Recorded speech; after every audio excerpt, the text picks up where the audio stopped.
আমরা চারিদিকে 15 মিলাবো। লক্ষ্য করে দেখো, অর্থাৎ এদিকে যোগফল আমাদের মাস্ট 15 থাকবে, এখানেও 15 থাকবে, এখানেও 15 থাকবে। এই তিনটা যোগফলও আমাদের কোনা কোনা 15 হতে হবে, এই কোনা থেকে যোগফল আমাদের 15 হতে হবে। অনুরূপভাবে এখানে 15, এখানে 15, এখানে 15, এখানে 15, এখানে 15, এখানে 15, সব জায়গাতে আমাদের 15 আসতে হবে। এদিক থেকে যোগ করলে 15 আসবে, এই কোনা থেকে যোগ করলে 15 আসবে। আর শর্টকাট টেকনিকটা হলো, প্রথমে আমরা জোড় সংখ্যাগুলো লিখবো 2, 4, 6, 8।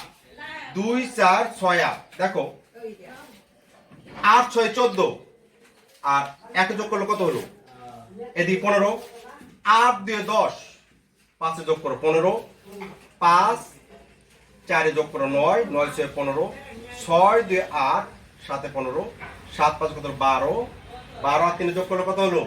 15, 4 দিয়ে 6, 6 আর 9 15। এখন যোগ করে দেখো, 5 আর 6 11, 11 আর 4 15, এখানে 15, এদিকে যোগফল 15, এদিকে যোগফল 15, প্রত্যেকটাতে 15 সমান। এটা গণিতের শর্টকাট ম্যাথড।